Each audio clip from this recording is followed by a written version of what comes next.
Okay.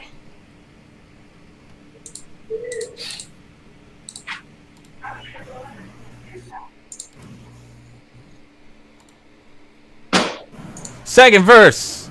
Same as the... A little bit louder. A little bit worse. Bless you. Excuse me. Alright, welcome to the Cutlery Above the Rest podcast, where we will be exploring the world of tabletop gaming and examining the mechanics and flavor of our hobby. With us today is Armor of Armor Studios, Jake from the White Project, Jake the Geoquake, too many similar names, the Card Slinger Extraordinaire, and I am your host, the Simulated Scholar. First up, let's talk about some of the stuff from last week's GenCon. In particular, Starfinder, the new hot thing from Paizo. I picked up the PDF a few days ago, and it is sufficiently and significantly different from what little I know of Pathfinder, and seems a continuation of the simplification of the 3rd edition D20 system. Just before we can go any further, Armor, can we get you to turn off the fan? That's not a fan. It's not? No. Yeah, I'm cooking myself. Oh, okay. It's just a feedback sound. Yeah, he's in Puerto Rico, so... Yeah, it's currently 90 degrees, and I'm cooking myself in a dark room. My apologies, then. No problem. I might get skinny. Jake's all the way up in Canada, where it's nice. Actually, in Canada, it's been raining a lot. Anyway, Starfinder. Armor, you're our resident Pathfinder expert. What do you think of the differences so far?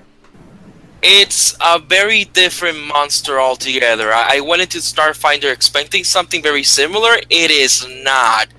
Specifically, that HP scale's a lot bigger in Starfinder. So does damage. Like, you get weapons that deal damage, but, you know, you have the HP for it, which is a bit ridiculous, to be honest.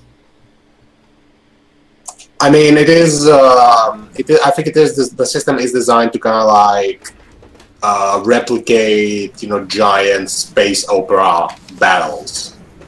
Yeah, because you're hitting people with energy weapons and lightsabers and stuff like exactly, that. Yes.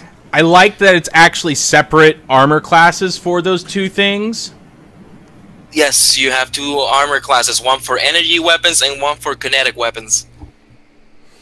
Yeah, the energy weapon armor class kind of makes me think of Dune, where they have the shield, and where if it'd be awful to modify this as a Dune RPG, because that means if energy weapons connect, kaboom! Yeah, I don't doubt it will be difficult to do that, actually. I mean, this does seem pretty good for people that normally when people want to play space RPGs, they will like one of the Star Wars RPGs, which are actually pretty good, especially the D6 version. But this is for people that if you've always played Pathfinder, if you are a big fan of 3.5 and you don't mind the simplification, this is just something much more up your alley, and you don't want to have to go to other systems for your space battle fix. Yeah, I actually agree, because a lot of people, they latch on to a specific system and they don't want to get out of it. Yeah, and when that system does not offer all that they want, you can either you can go 2 routes. You can either just go look for another system if you are pretty flexible player / game master, or you can try to modify the system itself yourself, which brings a whole slew of problems. Yeah. I'm not gonna lie, I'm not surprised to see a sci-fi RPG has a larger power scale than, say, a fantasy one, just because when you really think about it, in a fantasy RPG, you're not going to different planets, but in a sci-fi one, you're going to different planets, and that usually means that when you have big threats, the threats are world enders, so you're going to see a huge difference in power just from a storytelling perspective. Yep. all the time. I mean, you don't. There's like no fantasy. The fantasy of the equivalent of a Death Star is usually something like, oh, it can destroy a city in a single attack, not an entire goddamn planet. That's true. So I gotta say, when you tell me that you're getting energy weapons that can deal like 60 damage on average per shot, I'm not surprised. And it does make a lot of sense to me to have like you'd have energy shields, and an energy shield wouldn't be as good at for defending against, say, a more physical attack. I mean, mechanics themselves don't change as much as it is just, you know, a bigger number. Like if you ever played World of Warcraft, they used to do this thing. Yeah, if they used to do this thing a lot, where with every patch the numbers would increase, and at some point it got like a ridiculous level, like 6, 7 numerals. What does Sean think? He's been quiet. I was about to say something. Yeah, it's the way power works. Not so much like the weapon scaling and that, because I pretty much agree with everything you guys said there. But for the individuals, I feel that they have kind of shifted that where individual people are a little underpowered in some ways, but I feel that that's to be consistent with the scale of how there's these higher tier energy weapons, and in particular with oh geez, that moved it. In particular with, let me change this screen here. The equipments, like how equipment has levels in item levels. So it's obviously GM's discretion, but there is a recommended level for a character to have said item. And then there's the bulk factor built into that. So instead of just weight, and then you have to keep track of weight, which can get a little unwieldy, there's light, which is basically 0.1, but it doesn't count as 0.1. So if you have 12 light items, it's not 1.2 bulk, it's just 1 bulk. So anywhere between 10 and 19 light items count as 1 bulk. And I think the bulk you can carry is based on your strength score? It is. Yeah. Yeah, so yeah, it's just like old carrying limit. It's just that. So I very much appreciate the mechanical aspect of regular play has been simplified. And in that way, Starfinder feels like a complement to 13th Age in the evolution of the 3rd edition D20 system. Yes? No? Thoughts? I agree. Like, a lot of people have been saying that Starfinder is basically Paizo testing the waters for the eventual Pathfinder 2.0. You can actually see it here. You think it would look like this? Not precisely like that, but like they would take a lot of things from here, from Starfinder to port to Pathfinder 2nd Edition, if it ever comes out, which a lot of people are speculating that it might. One thing I am kind of curious about, just I don't have a lot of experience with Pathfinder. My edition was you guys were talking earlier about how people cling to an edition. I cling to 3.5. Played a little bit of 5th, but at the end of the day, I mostly play 3.5. So you guys, specifically you, Armor, you've played a lot of Pathfinder, I understand. And did you read the PDF for Starfinder? I've read a lot of it, not all of it yet. One question I'm just curious about is how big of a transition would it be for somebody moving from Pathfinder to Starfinder? Would they find it, like, how easy do you think it would be for somebody to move over? I think it would be extremely easy, because, you know, a lot of the core mechanics are still there, but, you know, when it comes to, for example, health points, you have stamina and HP. Mm-hmm. You know, they're calculated a little bit differently each, but that's why HP, you know, like your health pool, like scales a lot more because basically you have two health pools. Besides that, you don't have iterative attacks. You know, when you have like base attack bonus 15 plus 10 plus 5, you don't have that in Starfinder anymore. And if you like high level spell casting, like 9th level spells and stuff like that, you don't get them in Starfinder. Spells cap at 6th level. Their spells in a sci-fi, are they magic or are they something else? No, they're actually magic. Huh. So you have techno magic, you have regular magic, and you have technology. Yeah, I started working on a character, a mechanic in particular. I have it up on the stream now. Really cool class. You get a droid. Yeah, well, I was gonna go with the Exo thing. The what is it called again? Let me go to the PDF. The Exo Cortex. Yeah. That's what I was going to go with, because just for the sake of learning things, I felt like, okay, having another thing to control would be a bit much. But I actually went against myself, and instead of rolling anyway, I went and did the point buy. And the way they do point buy, I feel works because it is balanced by the additions. Like, you got the bonus for class, you got the bonus for race, you got the bonus for theme, like all three of those together.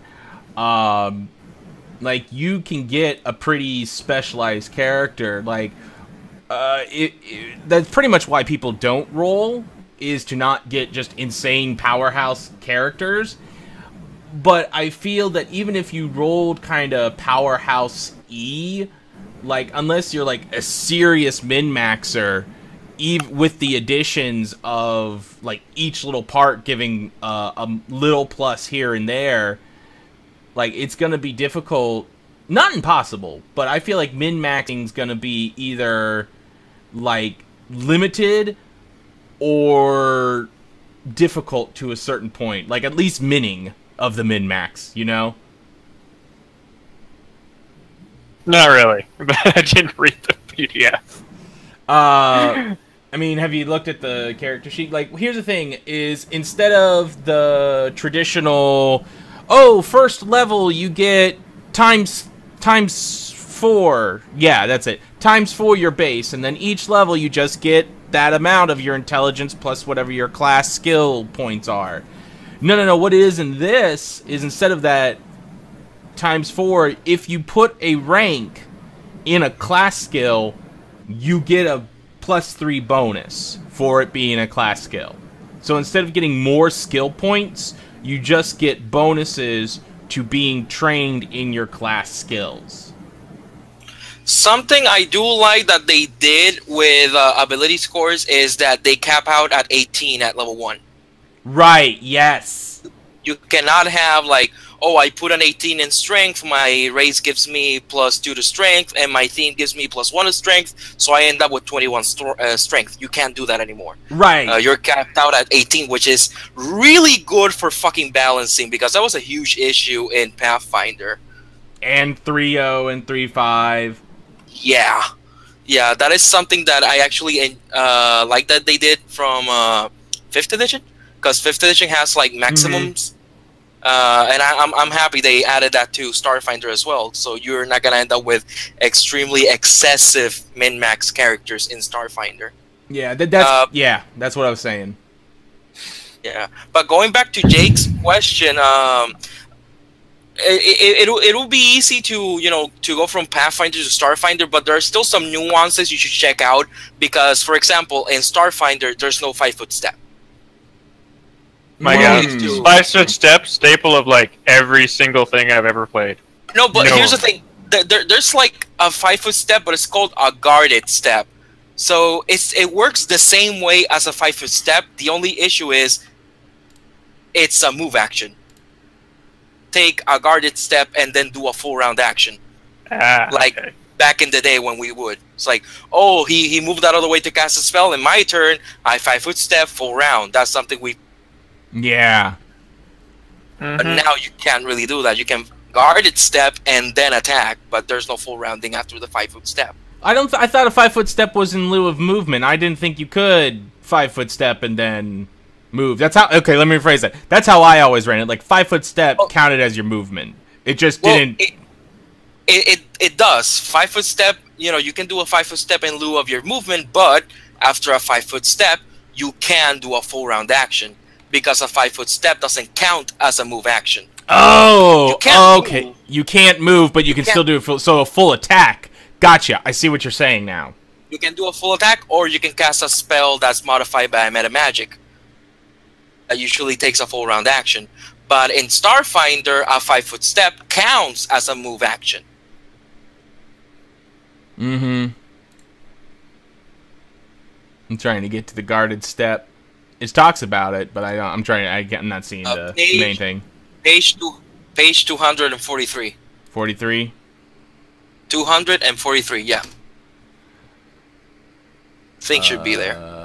Rounding, weapon proficiency, action types, standard actions, melee attacks, critical hits, combat maneuvers. Is that where it would be? Should be down in movement. Move actions. Okay, I see. Yeah. This movement doesn't provoke an attack of opportunity, even if you. Okay, so yeah, fills the move and doesn't even like. So okay. Yeah, so it's basically just the 5-foot step with the being able to make a full attack afterwards. But I mean, there's no need for full attacks either. Like it's solving a problem that already had a solution. Well, there's no full attacks. There are actually. There are? Not all classes get them, but a lot of the martial classes actually get additional attacks when they full attack, albeit at some penalty. But you don't get the, plus 15, plus 10, plus 5. Usually you can do an additional attack, but all your attacks get a -4 to the attack roll, for example.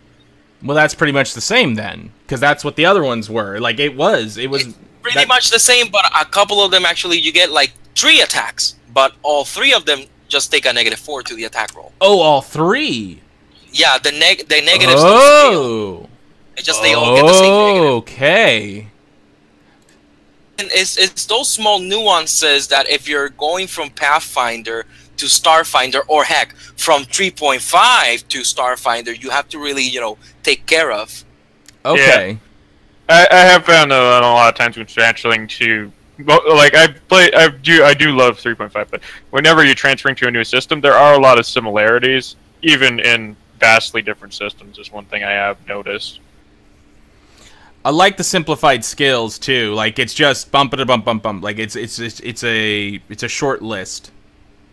Yeah, I like that too. I haven't really read how much they scale, because another issue I have with Pathfinder is that skills scale way too quickly, and you end up like at level 5, like with plus 15 to skills and shit like that. One thing, I do remember reading. Let's see if I can find it real quick. Is that the ranks you can put in have to equal your, let's see, as you level up, they have to, I'm trying to find the actual rule, but if I read it correctly, I'm fairly certain that ranks can't be higher than your character level. That's base Pathfinder stuff. Oh, that's from Pathfinder? Yeah, and if you put a point in your class skill, you get a +3 bonus. Yeah, and that's here in Starfinder, yeah. Kept it just the same, so... Okay, so that's Pathfinder? Yeah, that's just pure Pathfinder. Oh, okay. What would you like to have had changed from Pathfinder? Honestly, it's the issue that, some players like to spread out their skills.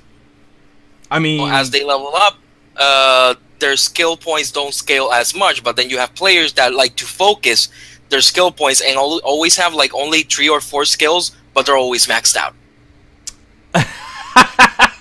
Well, you'd have a problem with the guy I made. Which one? Because that's actually what I do as well. I always keep a couple of skill points, but I always have them maxed out. But then when you're doing traps and stuff like that, oh, it's a really deadly trap. It's kind of interesting. It's DC 25, but I have like 27 to my disable device, so it's like a non-issue. Mm-hmm. Away from the danger of it.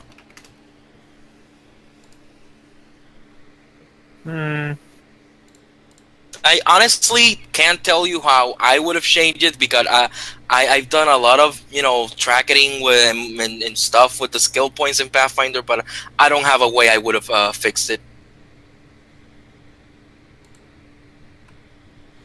Obviously, you add to that feats that add bonuses to the skills, and then it goes bananas. I mean, 5th edition, I guess, and 13th Age both kind of have a change to that where feats are restricted. Yeah. So maybe would restricting feats in either the 13th Age or the 5th edition way work, and which restriction style would you prefer?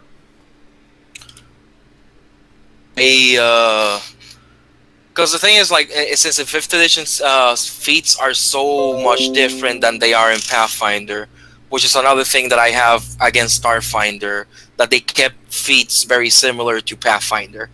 And I like that in 5th edition, feats level up with you, and they get meatier as you level up. And yeah, in 5th edition, you can get extra feats, but it's instead of an ability score boost. Yeah. Yeah. 13th Age is, I think it's all just restricted to class in the first place.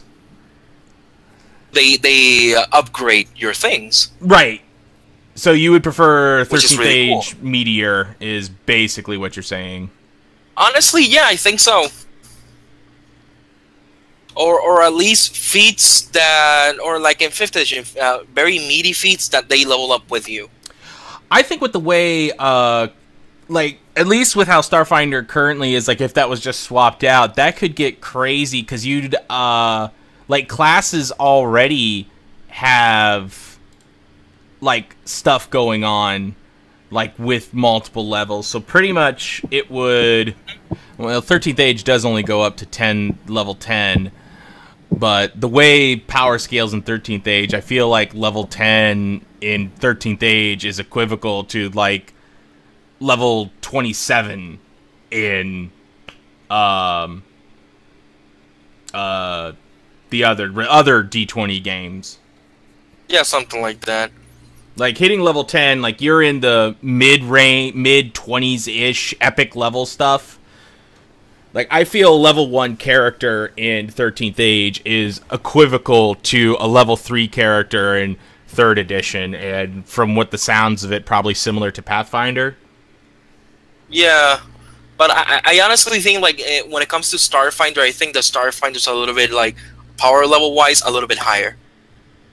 I can tell that. It's just, if you did the meaty feats, with this, I feel you'd have more feats in just the class, and classes are already pretty meaty.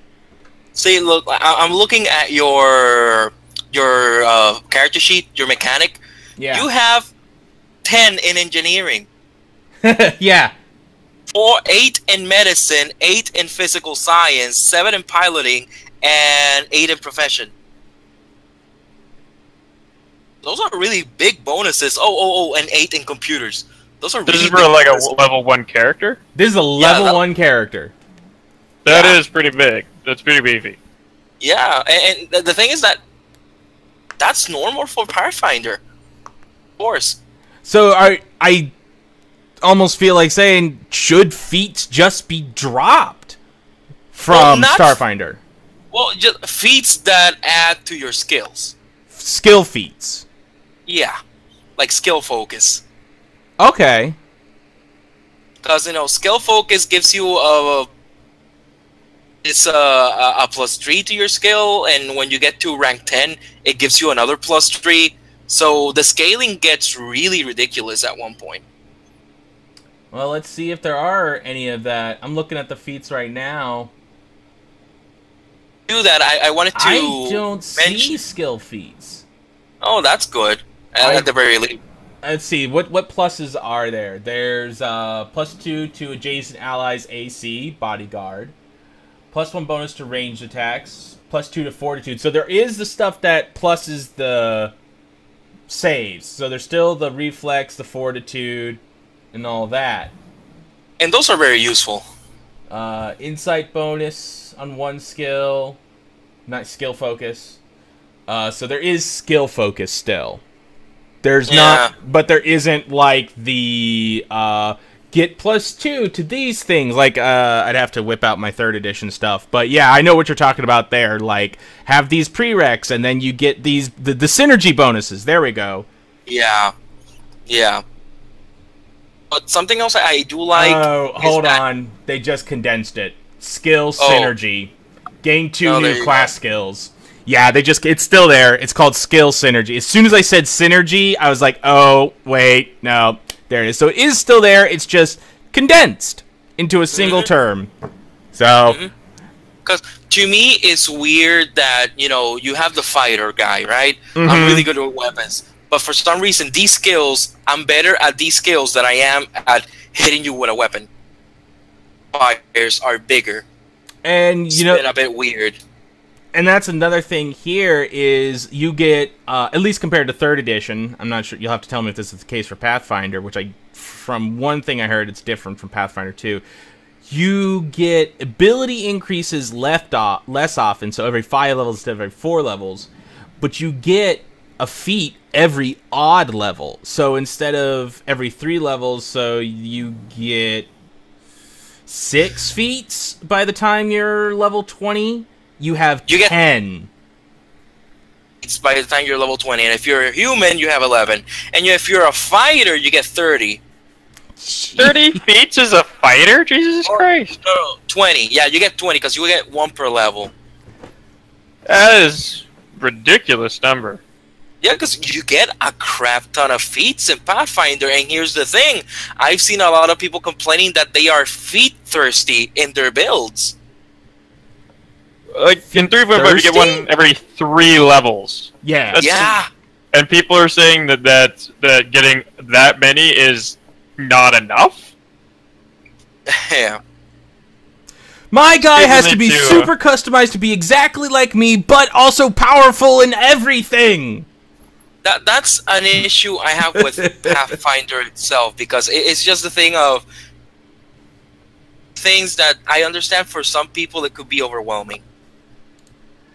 Like, I got my build for 3.5. It's a highly optimized, very powerful build. Can we agree on that, Sean? Oh God, yes.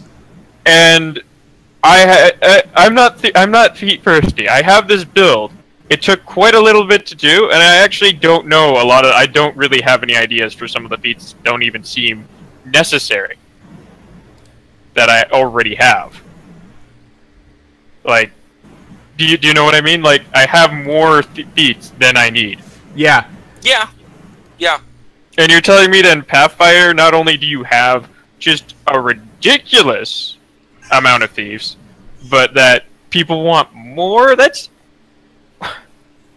Yeah. Jeez, that's crazy. You have so many options, people come up with these crazy builds, and they're like, oh wait, I need this feat so I can do X or Y thing.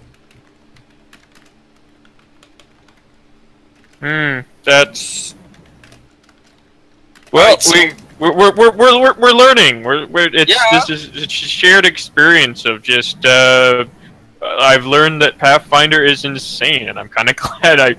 I'm sure it's fun, but I'm kind of glad I'm not into it, because it sounds like Alden's build. Alden being my character in 3.5, the only one I ever play. Took me months to finally solidify. Months playing one game a week. One game a week.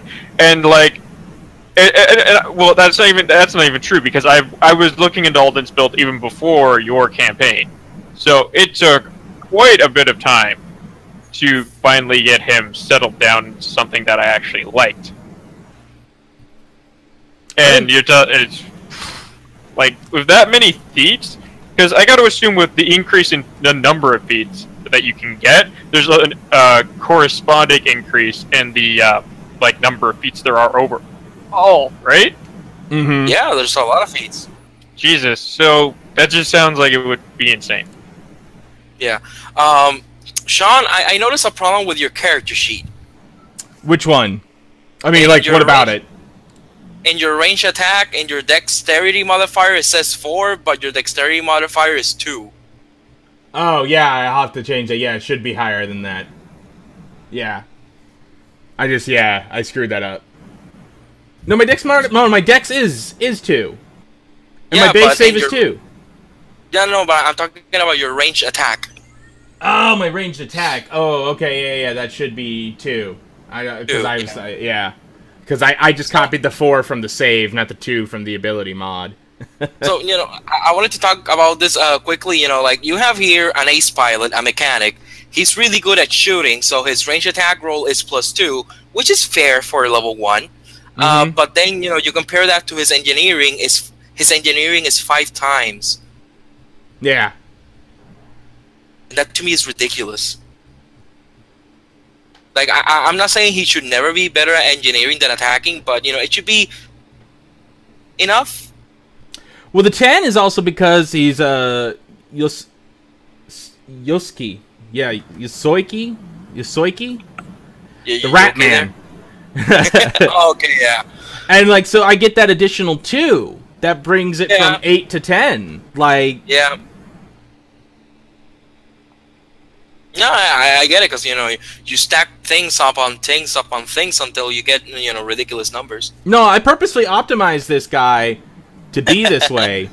And because, like, I thought it'd be really interesting. Like, this guy is pretty much ineffective entirely in melee. Like, you get in range of this little dude, and he's like, I'm out later. But at distance, like, this is a guy who knows how to build a gun and kill you with it. It's a good strategy. But yeah, there's a lot of... So let's talk about ships for a bit before we move on to the next thing. All right. Anyone had a chance to look them over? The ships? Yes, ships. No, I haven't looked over. I- Like I said, I'm lazy, and I'm not really interested. I wasn't really interested in. I like the fact that they have a lot of options for the ships. Mm-hmm.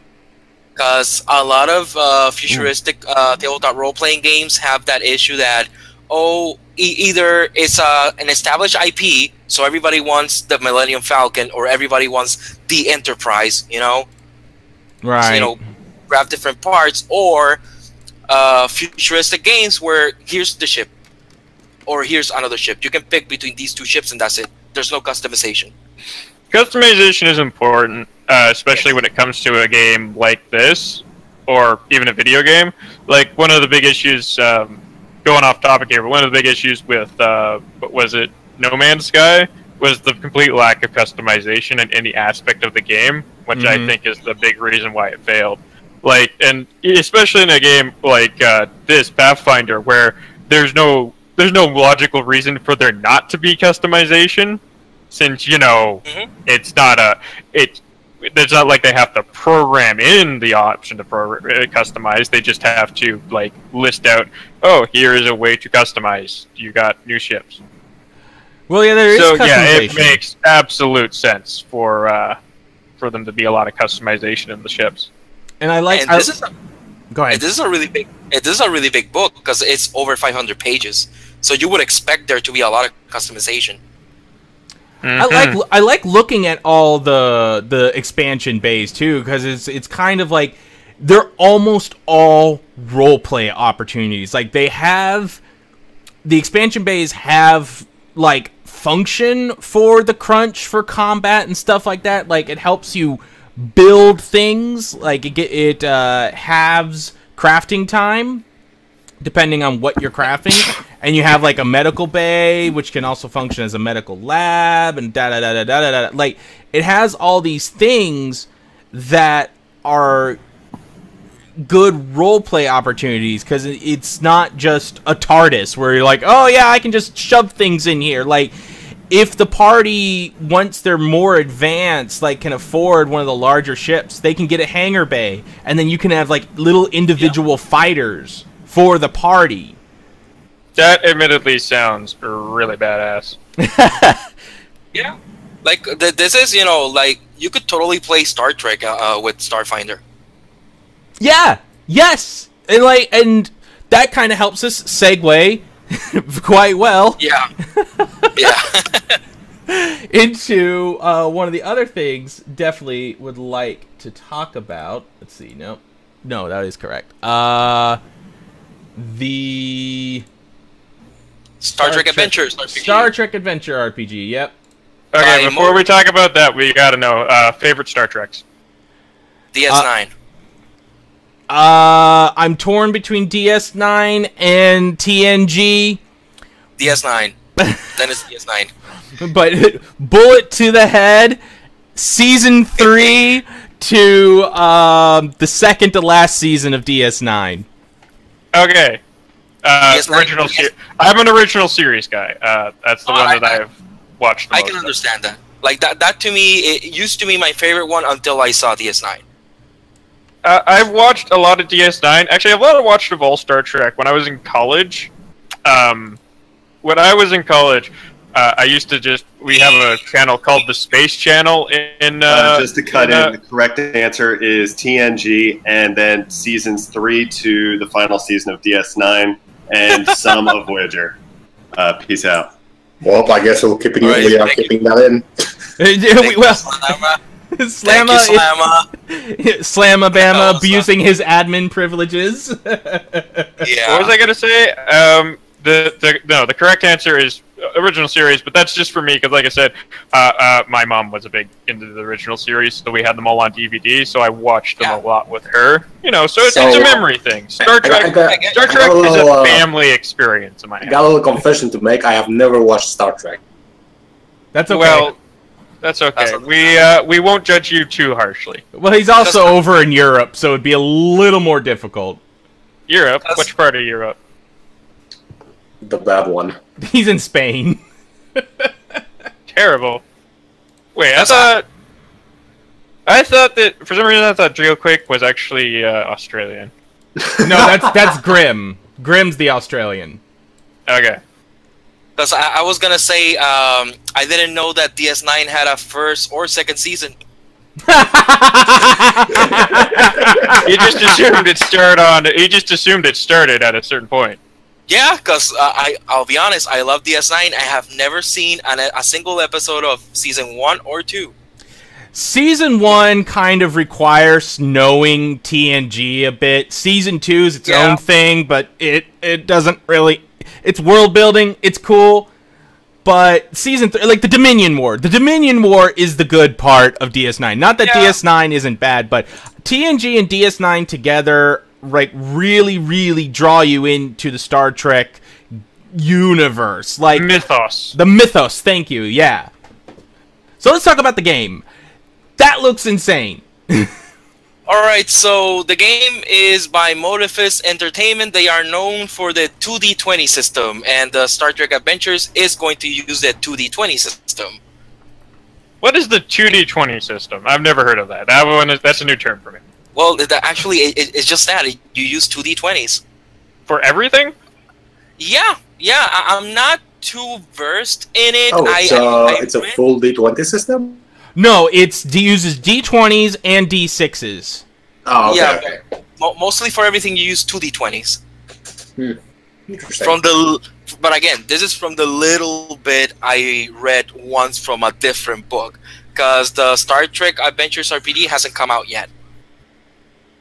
Oh, wow, they updated the webpage since last night. There are Romulans and Klingons on the webpage now. Nice. Bitchin'. So we got figurines for them. Oh, they look awesome. I mean, the Romulans are kind of bland because they're Romulans, but I still like Romulans. I like Romulans as, like, their system because they're Romans in space. I like that. I mean, But they're also literally...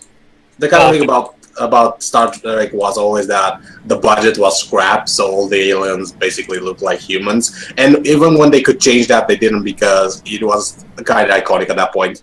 Mm-hmm. Super Saiyan Pathfinder, yeah, pretty much.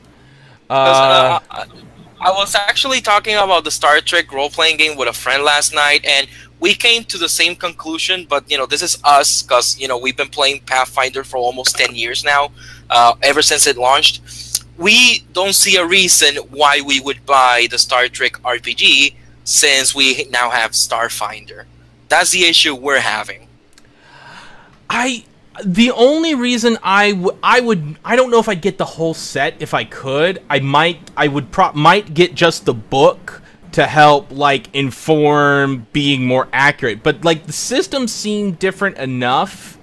Like, it feels like a system difference, really. That is all it is. And, like, this comes with the Star Trek official stuff. So if you're, like, a hardcore Trekkie or Trekker, because I know that there's a division on that, like, I'm into Star Trek. It's not my number one thing, but I'm into it. Like, having the actual look and feel of that era of the TNG and DS9 era, like, that's so important. Having the galaxy map. Like, I don't know if I would go all out with the figurines for the different factions and ships and eras, but I'd at least get the dice set in the book. Just be like, oh, hey, let's do that. Maybe the tiles if I got, like, seriously into it. But as you were saying, like, got Pathfinder there. Like, you could, with the Star Trek Adventures, you can play Star Trek with, Well, and here's the thing with playing Star Trek, is that if you're playing Star Trek correctly, it's probably not going to be that much fun. It's gonna be roleplay. It's gonna be roleplay heavy. It's gonna be roleplay heavy. The honest truth is, if you're playing Star Trek and you're at any point doing a big adventure, you have screwed up big time. Let's admit one thing: if you're playing the Federation and you're having a big adventure, you screwed up. Everyone else. Well, unless you're Kirk, in which case, if you're Kirk, then obviously you're doing everything correctly if you're having a big adventure. True. I don't know. I think you could work TNG. Like DS9 has the Dominion War. So if, as a GM, you set something up that there was a continuous thing, like basically, kind of like the system I'm trying to develop, it would be forcibly, here's a quest, here's a quest, here's a quest, because it's all part of a larger scope. Like TNG, if you look at the season premiere and the season finale, TNG could be condensed into saying everything that happens is Q testing humanity, or is, even if it's not directly Q's fault, he's still watching and judging, because it is Judge Q who both opens and closes the series. Q is a dick. And you know what I realized? You know what I realized the other day? It's the Q continuum. Right. And it's quantum. Q stands for quantum. It took me forever to realize that. It's the quantum continuum. They don't say it, but that's what it is. It's the quantum goddamn continuum. Well, I don't know if it's ever been confirmed one way or another, but you know how there's that, in TNG, there's that planet that's a proto, the race that then seeded the many worlds to ensure intelligence life evolved again after them. Like the first, and they're like, that's why all aliens are humanoid, because of this, Forerunner, Protoss. Not because we're lazy. Yeah. I liked it, though. Like, giving a reason. I like whenever you hang a lantern on something. When you give a reason... Well, that's not hanging a lantern. When you give a reason for why something are a certain way. Like, make it work in universe. I like that. Yeah. And unless it's stupid. well, yeah. But although sometimes it's better to just let it go, like when they tried to explain why suddenly Klingons went from being human to having forehead an ridges with Enterprise. that plague. They should have just. That's one of those things where it would have been better just to not mention it. I think they did it as well as they could. I'm not saying they did it well. I'm saying they did it as well as they could because they made it wasn't just one episode, it was like 3. So I think how they handled it in DS9 was the best one. We don't talk about that. Yeah, we don't talk about that with Outsiders. Done and done. Yep. You don't need anything else after that. Yeah. But that said, Yeah. Yeah, I am planning on getting the book eventually anyways, because I am interested in reviewing it. Mm-hmm. Like I said, I'd probably get book and a set of dice. The dice, definitely, because the dice look amazing. Mm-hmm. But just kind of wrap up, that one thing is like, what if that Forerunner race in Star Trek are the ones who became the Q, and the Q forgot? Ooh. Obviously, that's not what happened. All right. What is next on our docket? We've got. What do we want to talk about next? Star Wars Legions, Fallout. I was thinking, since we already talked about Starfinder and Star Trek, it would be obvious to just go directly to Star Wars. Star Wars. All right. Star Wars miniature game. My goodness. I thought it looked kind of interesting. It was 2-player only, right? Yeah, I think it is a 2-player. I sent the thing to the bottom already. Because the thing is, we've had Star Wars war games before, but they've usually been with the starships. And I've seen it a lot, but with Star Wars Legion, you actually have miniatures of people fighting each other. Right. Set up troops and stuff like that. Voyager has a lot of holodeck. It does, because it has a holodeck character, Slamma. Which, or the holographic doctor, which I think works because the holodeck adventures can be interesting. And considering they're stuck out there, I think that makes sense from an in-series perspective. I don't think it's always exceptionally interesting. I mean, I enjoyed the holodeck. Some of the episodes were actually pretty good. And the Doctor was a great character. Like, definitely. Definitely a highlight. But that's mostly because of the actor, that guy. Who played the Doctor in Star Trek Voyager? Robert Picardo. Yeah, he's good. I like him. Alright, Star Wars Legion. Yeah, it is. So yeah, it is 2-player. Mm-hmm. In 1 to 2 hours, it says. Usually the Rebel Alliance against the Empire. Mm-hmm. Those figurines look good. Think they're gonna be actually painted, or you think you have to paint them yourself? It kind of looks like they are painted themselves, because if you look, there's different debris on them in different shots, but it's also possible. Yeah, no, there's different debris in different shots, so either there's multiples of each for the different fields, or like you paint them yourself. It's all actually no. It's also possible that the figure itself is painted and you add them over. Let's try to find out. I mean, I think there will come painted, because it doesn't look like a. Nope, there it is. The innovative mechanics simulating the fog of war and chaos. The unpainted, easily assembled miniatures give you a canvas to create the Star Wars army you've always wanted to lead into battle. Well, that's a stupid decision. The thing is that, this thing is already clocking at $90. If they would be painted, it would probably put the price up to $150 easily. Yeah. But then again, not everybody can paint. That's the reason I never got into. That's why I never got into friggin' World of Warhammer. Because I did try briefly once when I was younger, and it's like, okay, I'm gonna try and paint this, and it turns out I can't. I'm not. You can always, pay people to paint them for you. The cash for that, obviously. To paint a toy. But, that means that you can have my Hello Kitty Darth Vader. Yes, I was just going to go with that. Like, the Hello Kitty Darth Vader along with all the pink stormtroopers you want to throw at the Rebel Alliance.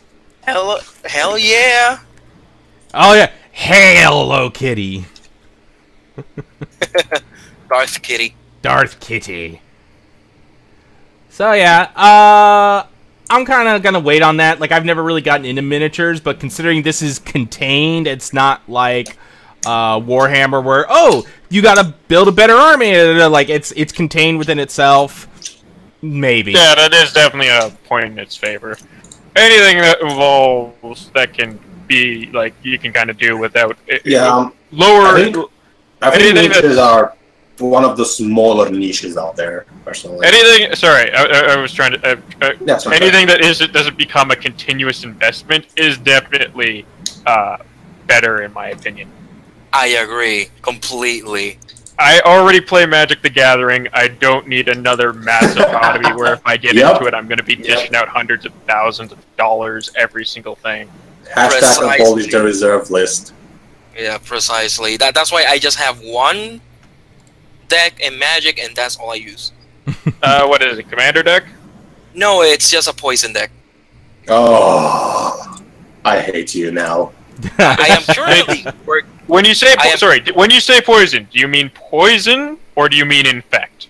Because if it's infect, you are a bad person. Well, yes, it is in fact an infect deck, and I am working on an infect. Oh man, the one that you mentioned, Commander deck. Oh God, that is rude. That's very rude. Infect was the worst mechanic they ever introduced. Yeah, so for people that don't play Magic the Gathering, so in Magic the Gathering you start with 20 life points, but if a creature with Infect hits you, you get a poison counter. Poison counter is equal to the creature's attack, and if at any point in the game, doesn't matter your life, you can have 100 life. If you have 10 poison counters, you just lose the game. Yeah. Yep. Cheap, very cheap. Yeah, and it's especially baffling for me in Commander, because in Commander is a format where you start with 40 life, with double life, yet you still lose if you have 10 poison counters. I know, and it's hilarious.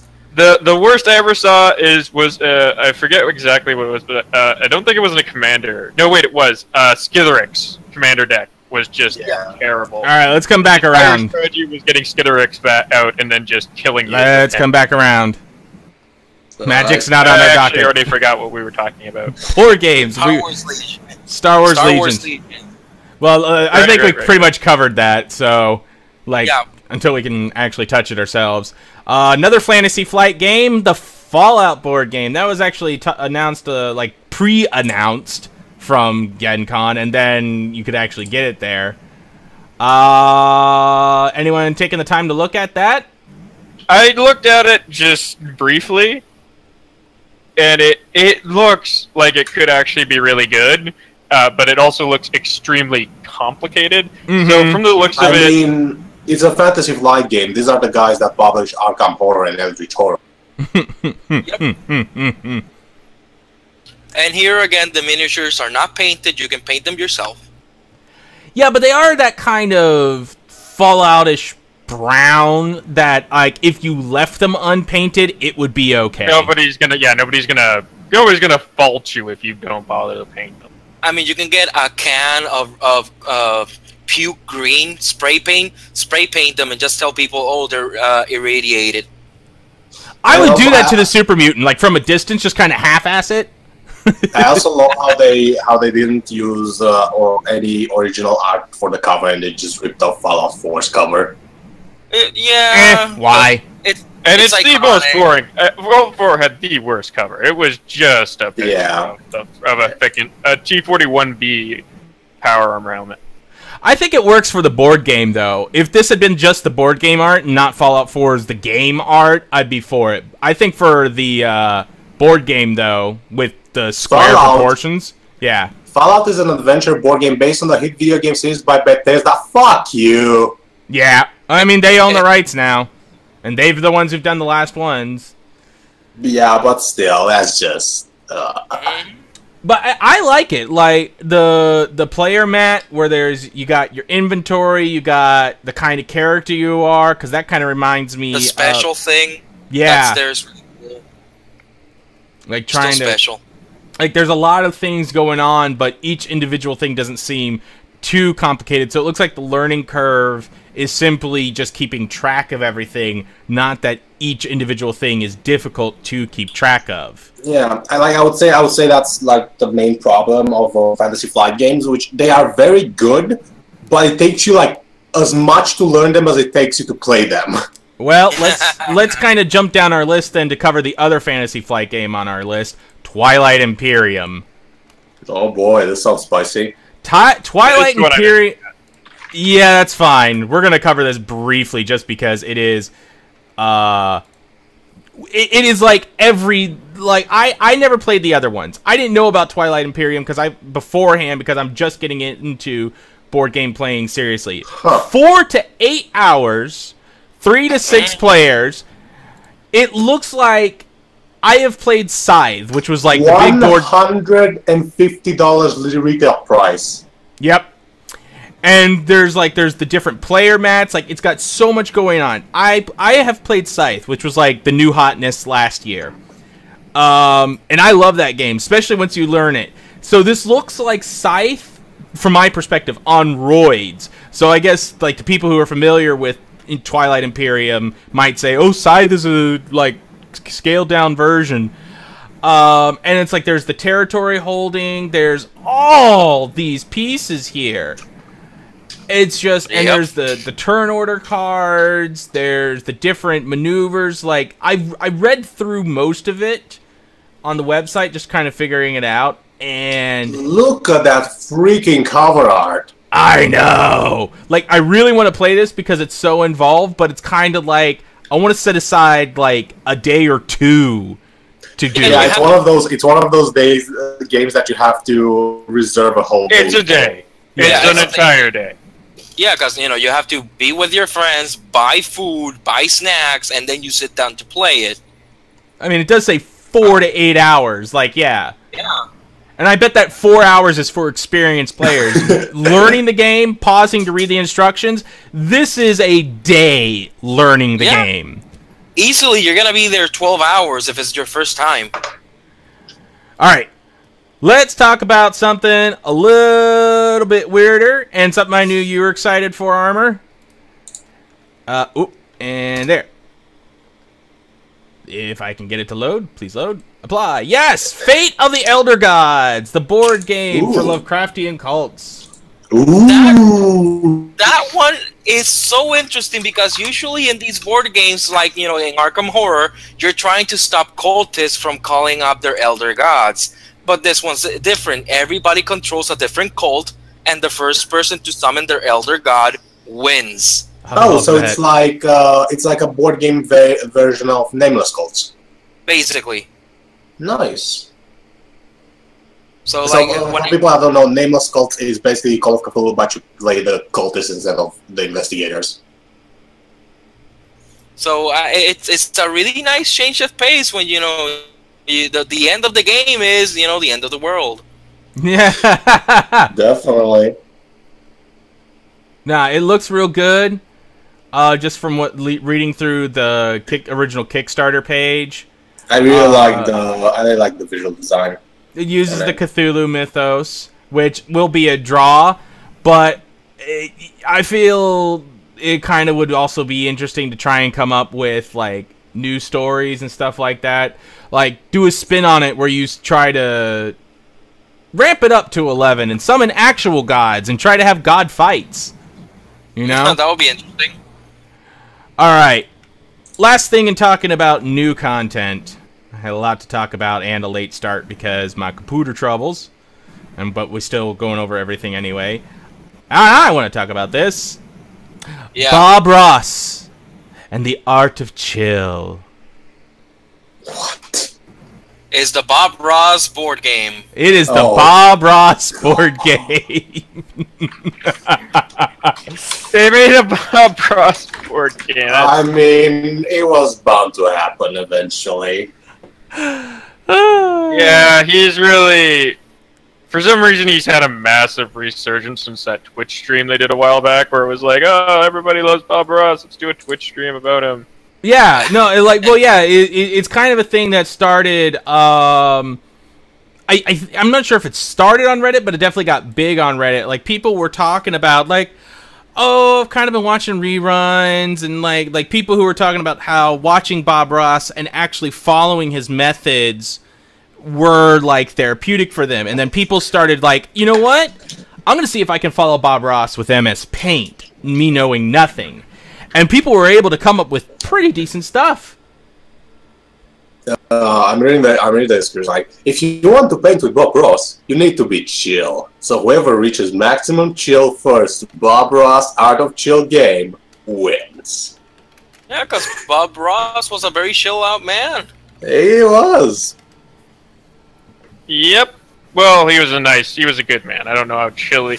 Like, he was also a war veteran or something like that. Well, no, that's why he did it, is, like, he was tired of all the thing. Like, he did it for the whole, the chill factor. Like, he didn't phrase it that way, but that's what it was about.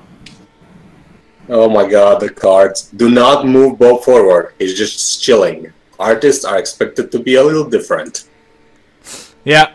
No, it looks interesting. Like, watch the Board Game Geeks video of it. Their little review of it, the one guy's.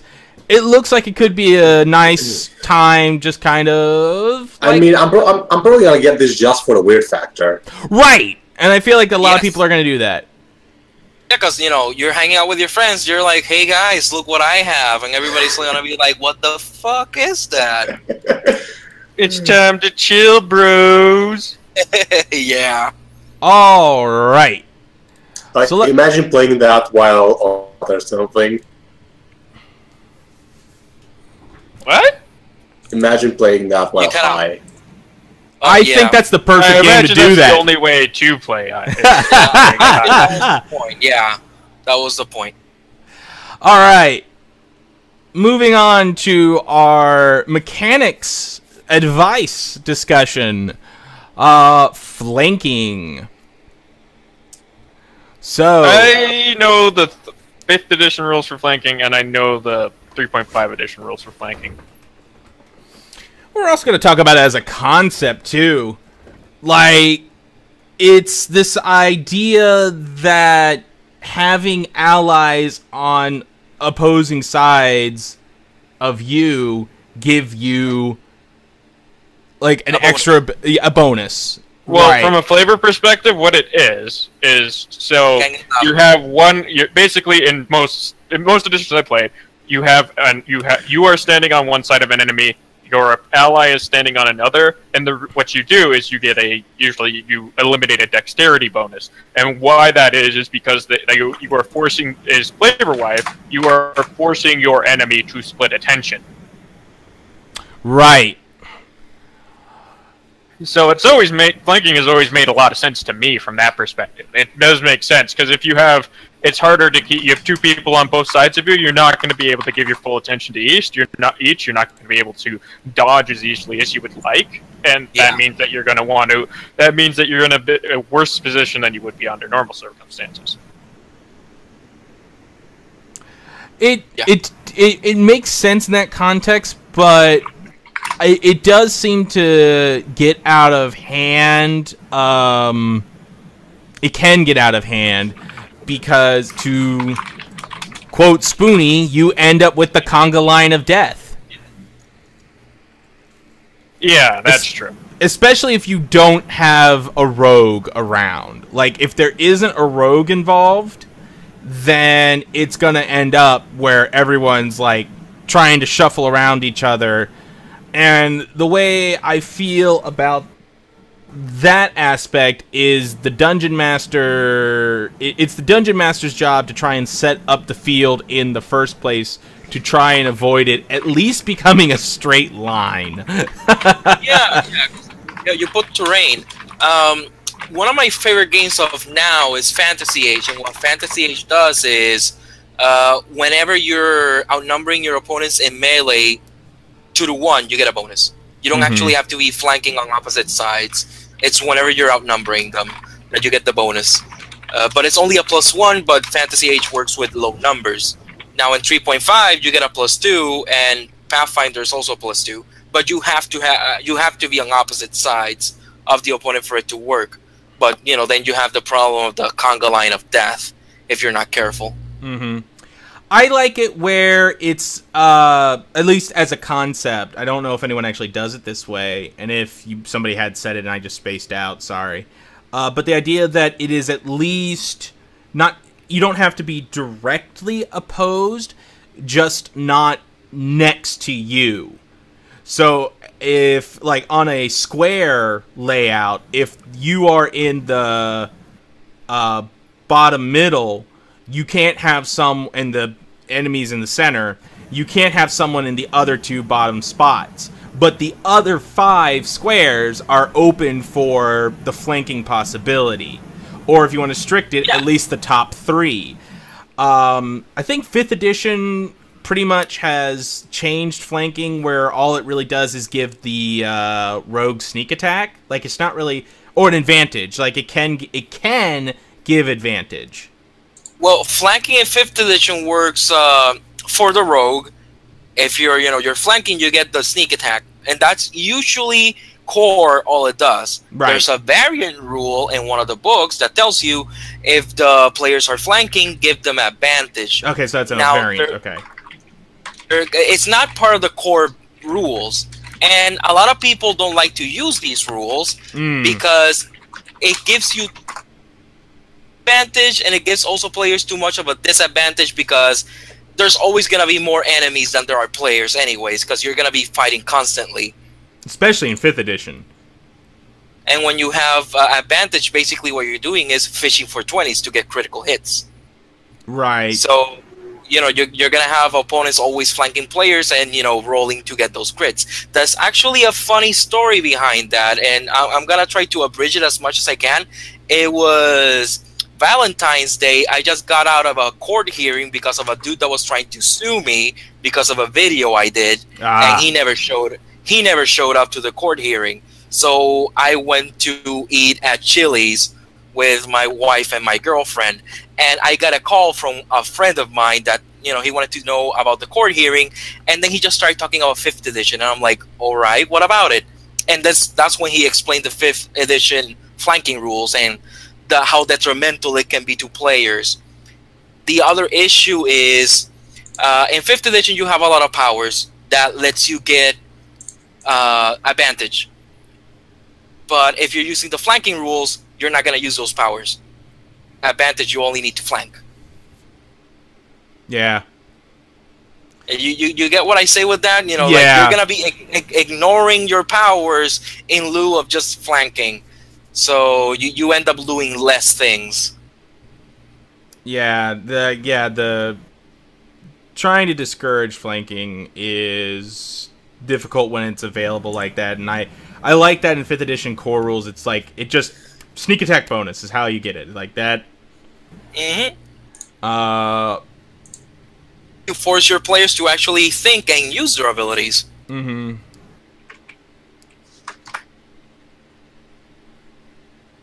It with how Battlesome goes sometimes, it'd almost be worth it to import.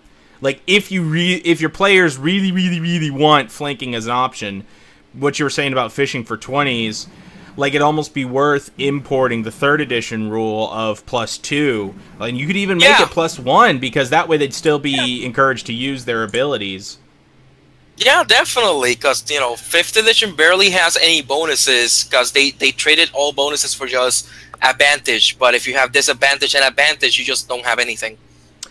Yeah, I mean, there's most of the time I like advantage over disadvantage, especially for newer players, because it's easier to explain sometimes, like, just to get things moving. And even with intermediate players, like, it keeps the flow of the game going a little more, because it's like, it's easier especially if it's not an ability you use often, you don't have to go, wait, what is the bonus for that again? Okay, right. Like, you just roll 2 dice. So, most of the time, I like advantage. Yeah, it's streamlined. What I usually do in my 5th edition games is advantage supersedes disadvantage on players. So, if an enemy is giving a player disadvantage, but the player gets advantage, they have advantage. Taking out my players out of their abilities, you know? Okay, so you don't do advantage cancels. You like you do the providence upon the PCs, where you're like, okay, you just get the advantage anyway. Yeah, because you have but 1 advantage, so you don't get anything. So I'd rather you still get advantage because you're a player. So if you were making Pathfinder version 2 or 2nd edition, how would you, any of you, like another iteration of D20, how would you allow flanking? Like, if you were going to write in a flanking rule, even if you made it an optional rule, how would you make flanking work in your game you're designing? I would actually take a page from Fantasy Age, and as long as you're outnumbering an opponent, you get the bonus. That does sound like a good way to do it. So basically, yeah, basically the conga line of death would then undo flanking. That doing it that way just removes the conga line of death, because instead of a conga line, you have a mosh pit, which is better. I agree. Actually, oddly, despite the fact that my build is very sneak attack based, which usually if you want sneak attack, you're doing flanking. Right. I do it through feints, which means I very rarely deal with this ruling. Hell yeah, because you're not always gonna have a flanking buddy, right? Right, Jake? Yeah, that's true. Also, it's just way more convenient to be able to say, I just be able to say, okay, I'm going to backstab you in the face. Yeah, hell yeah. You're more self-reliant that way. I think I think it's better. It is definitely better. Ask Sean, remember that Rakshasa? It was supposed to be a big friggin' fight. Yeah, I did not realize how much I had boosted you guys with your weapons, and I did not. Sneak attack. Well, that was even before the huge boost of my weapon. That was back when I was using just regular weapons. Yeah, he rolled poorly and you rolled well, and that like I had even bumped this guy a little from the base stat too. So yeah, that was just that was one of those things where it was just like I felt bad, but also it was awesome. One thing about that Fantasy Age rule and thinking about it, like there's a way to have it be simple where it's just party size versus party size, or you can complicate it by going, okay, how many dudes are flanking you, how many of your guys are flanking your target, and whoever has the higher is the one with flanking on that 1-to-1 scale. Like, you can make it more complicated if you really want to. You can. I know people who are heavy into the crunch, hi Almighty K, who would probably want something like that. and it would open up for like mass combat rules. It would, which then you'd really get the mosh pit. My advice with problematic mechanics is just change them the way it works better for your playgroup. Yeah. I mean, that's, yeah. Always adjust the rules for the play group as long as everyone's in agreement. I think that pretty much covers flanking for us this time. I don't know, anybody got anything else they want to rant about flanking or any other combat-related stuff to that, like movement within combat? I personally love flanking, but I'm I play rogue, so not surprising. This is why always when I'm in playgroup I ask, is there a rogue? And if there's a rogue, I play a spellcaster. And if there isn't a rogue, I play a rogue because rogue. Yeah, I think Jake would like playing either the operative or the envoy in Starfinder, because the operative's kind of like the rogue like skill master spy type one, and Skill Monkey. Yeah, Skill Monkey, and the Envoy is kind of like that, but it's the Bard, but it's more like the Envoy is kind of like more like the second edition Bard than other Bards because it's still more related to. It feels still closely more related to the Rogue. Well, I don't know what I would play. From the Zen's Starfighter, I would enjoy it, though, because I've always wanted to do a big, epic space RPG. Mm-hmm. I did a Firefly thing for a while, based on the Serenity system, and I really enjoyed it. I've been hankering to be a player since the game you and I were both players in January ended.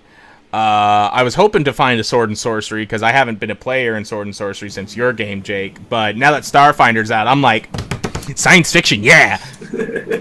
Yeah, so like the thing I like a lot about Star what's the name of the fucking game? I forgot already. Starfinder.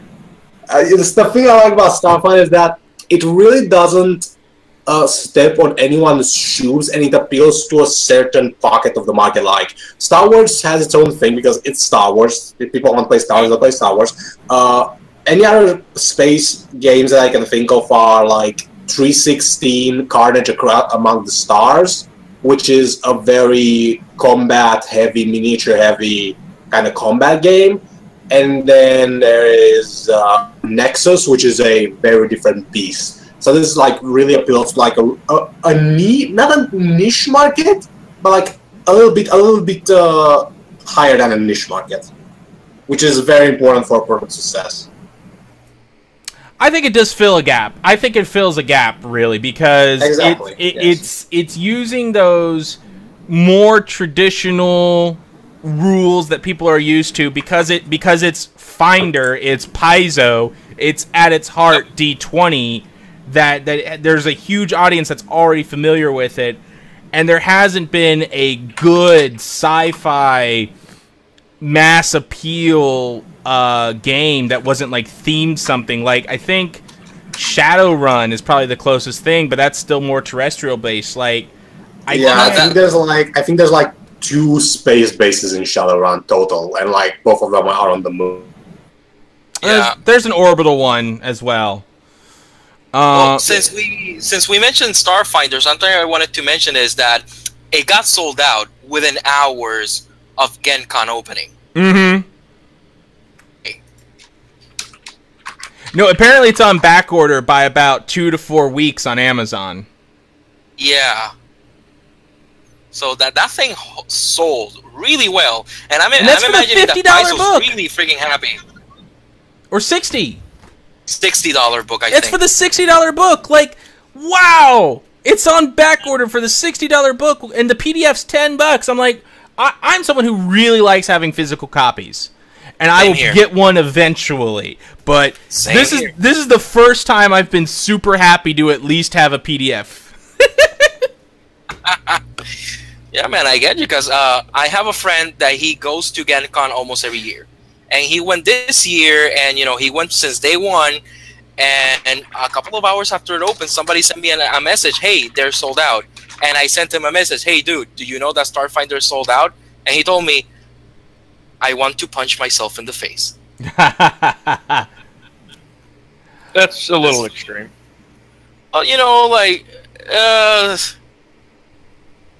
Though.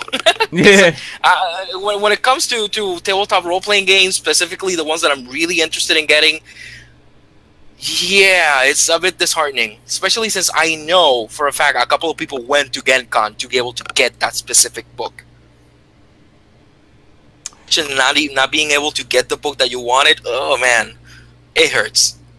We should try and get a Starfinder game together, the group of us. Hopefully, like, somebody's gonna have to be the game master. Maybe we can find someone willing to do it.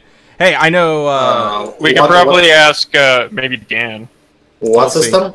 Starfinder. But yeah, and as long as we don't record, I'll actually be serious about it. I'm gonna read the thing and I'll see if I'm interested. If my schedule opens up, I would definitely be happy to run a game for you guys. All right, we'll field it later. let's move on to the third segment that we have, world building. Fourth segment. Oh, well, fourth segment, yes, because I didn't include the intro as a segment. Well, in the Google Docs it is. Right, because the intro is number 1. So, third segment, fourth item. World building. Second verse, same as the first. Yeah, exactly. The topic I was interested in talking about is world perspective via culture and language. Particularly inspired about things like this, the Sapir-Whorf hypothesis or theory, depending on how you want to call it. I've heard it called both, usually called theory, about how language affects thinking. I think I have that the right direction. It's been a whole year, and I could have just screwed it up.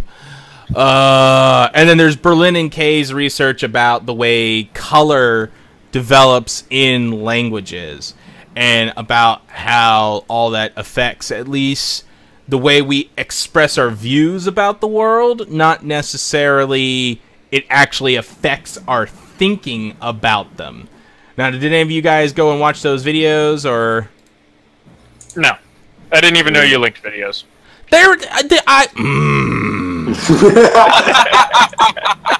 I mentioned it multiple times. It was in the document.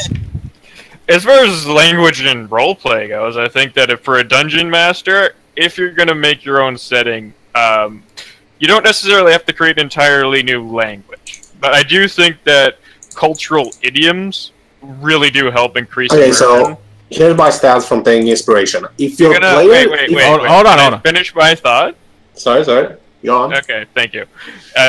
Not to be rude, it's just that I was right in the middle of saying. Go ahead! Okay.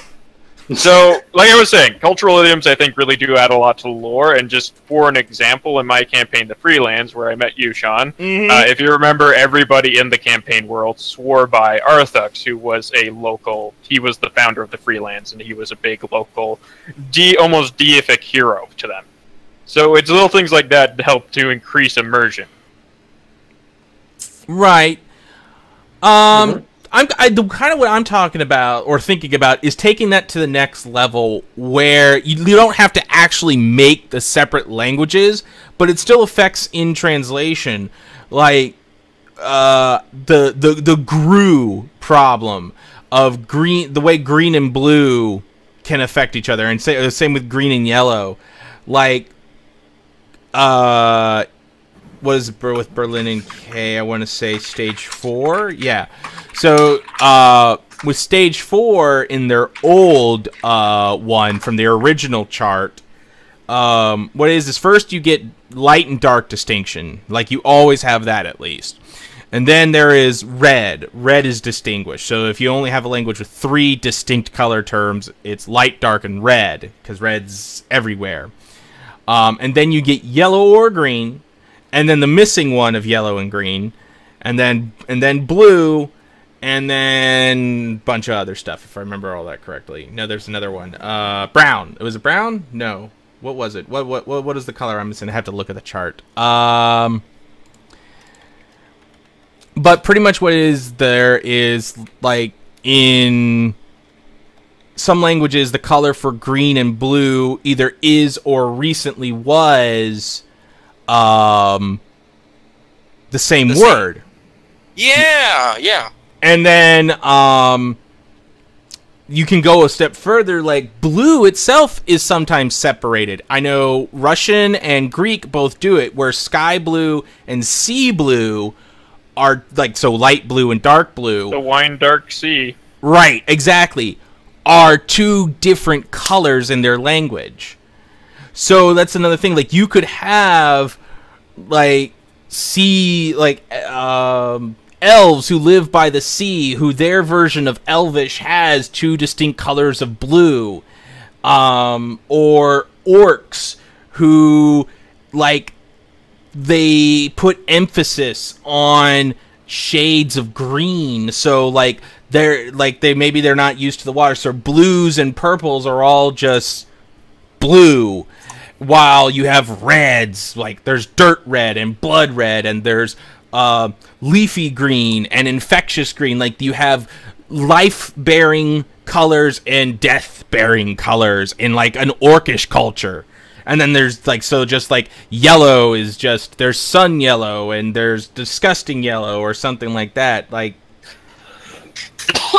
you leave it there and like, Disgusting.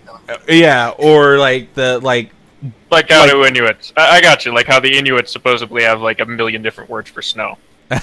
so, yeah, but we do too. Like they say it like that. There's snow, there's sleet, there's slush, there's flurries. Like I mean, we humans love redundancy. well, I agree. that's Yeah. another thing. Is like that redundancy can also come from cultural exchange as well. Like Middle English is very easily can be referred to as a Creole of Old English and Norman French. Like No, the evolution of language, definitely an interesting topic. right, that's kind of, yeah, exactly. And that's kind of what I think is like you could add a level of roleplay immersion by giving races like here are the important cultural notes that might affect the way they express their perspectives about the world. Here are the colors they use in their language. So, like, dwarves who mostly live underground, like, the color blue... Grayscale. Yeah, exactly. Like, or not necessarily grayscale. Like, dwarves and gnomes come up all the time. Like, I'm not saying, like, drow or dwargar. I'm saying, like, normal dwarves, like, blue, purple, and black might all be the same word in dwarvish. Well, I feel like black they would have a lot of different colors for.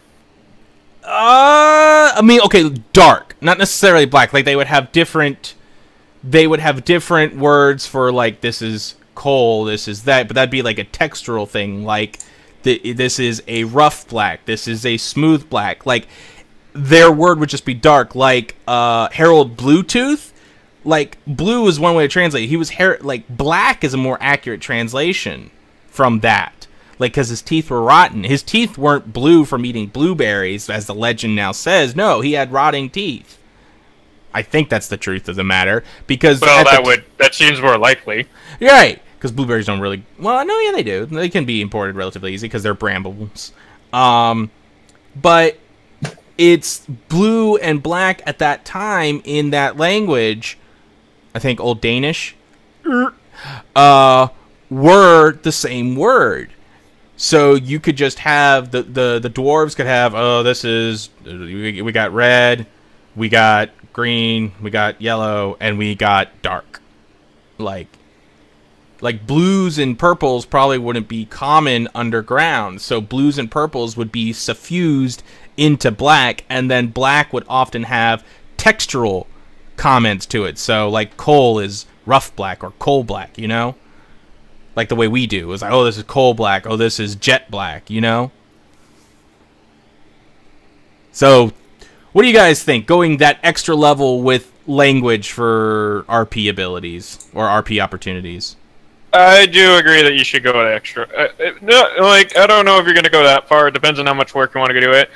In my personal opinion... I mean, let him finish. When it comes to how much information is too much information, you have to remember, you gotta think in lines of what's relevant to the party, rather than what's relevant to the story a lot of the time. Like, you can, in theory, like, explore the different kinds of crop rotations a society uses and all that kind of stuff. But is the party ever going to stop and become farmers? Probably not. So it's not super relevant. I do think that adding a little bit of it is good, but I'm not quite sure if going so far as to explore how they have different words and all that might not be entirely necessary. I think it's there's a level to it that's important because like if in the upper levels, like you get strongholds and stuff, like that was a staple of older editions and is something coming back, and something I've always liked.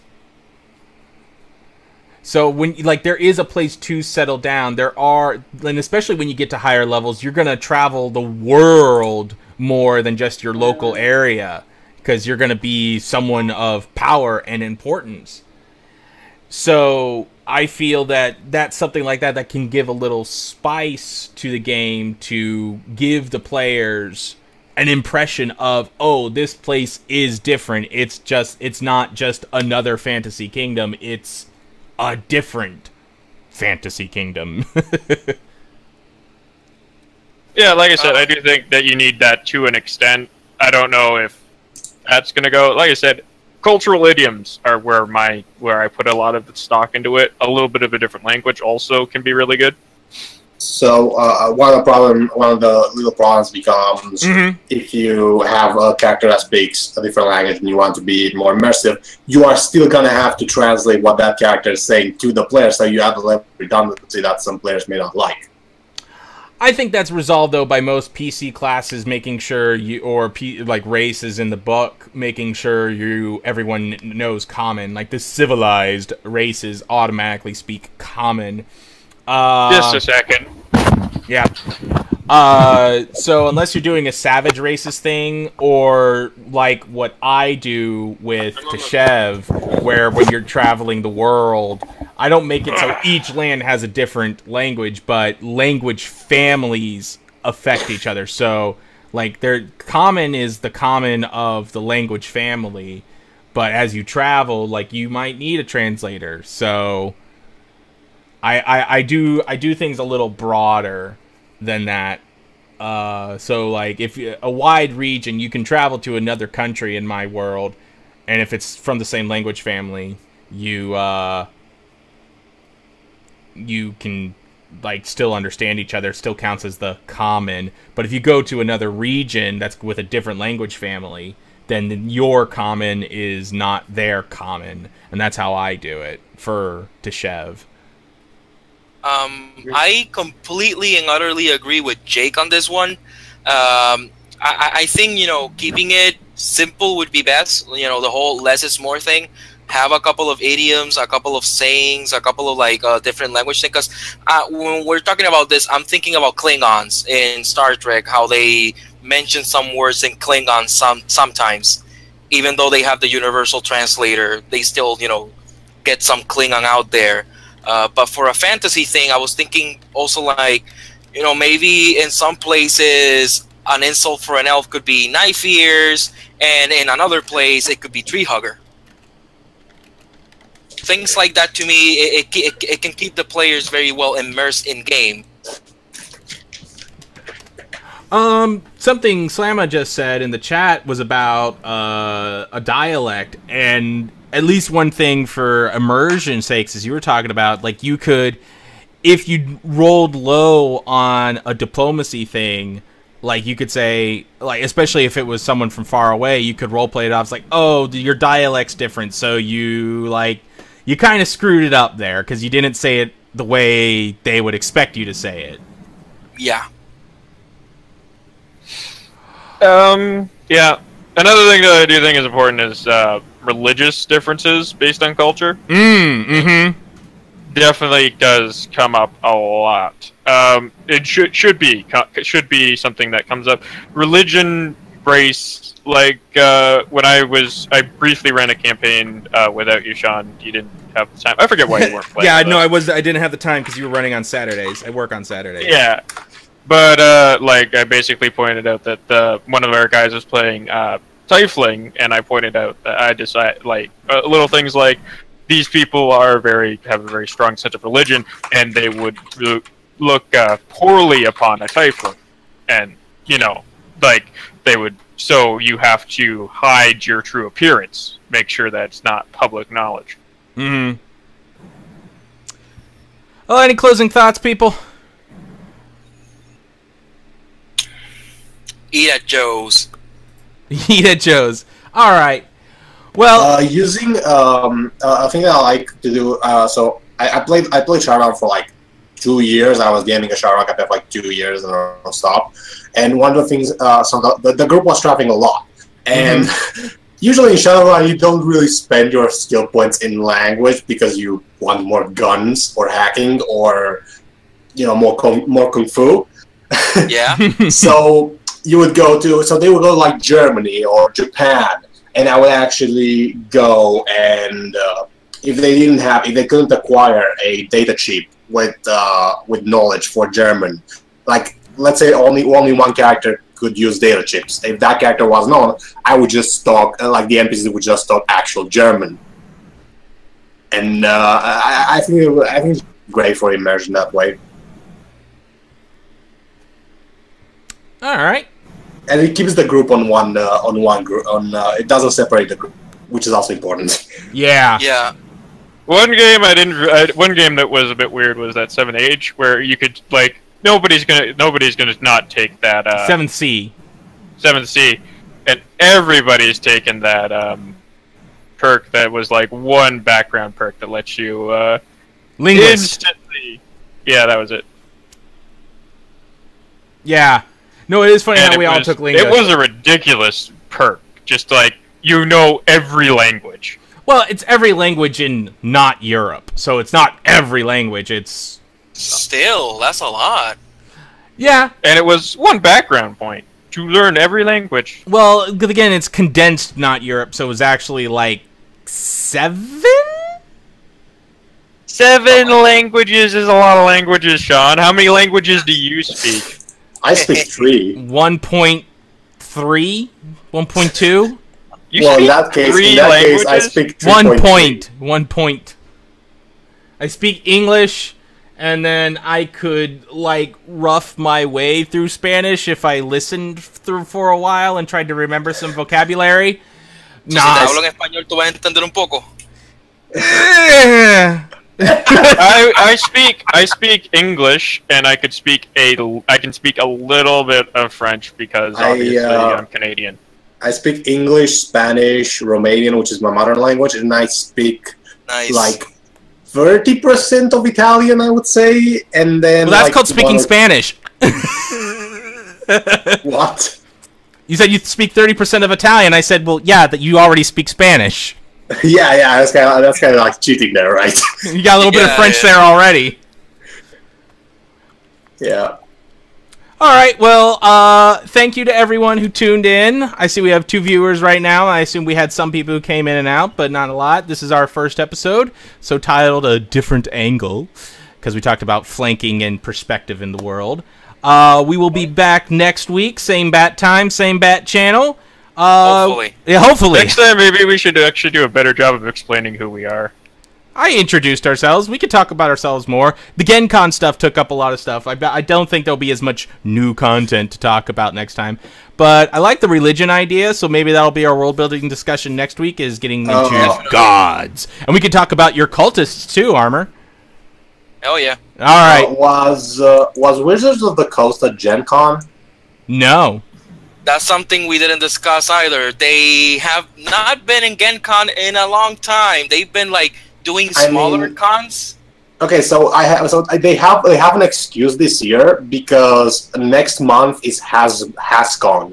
Yeah, and they will be revealing all the stuff. There's even the Iconic Masters pre-release, so they're gonna be revealing a lot of stuff at HasCon. Okay, we can open up next week with that then, or we can talk about it in chat. I need to close out and go to work. All right. Thank you, everyone.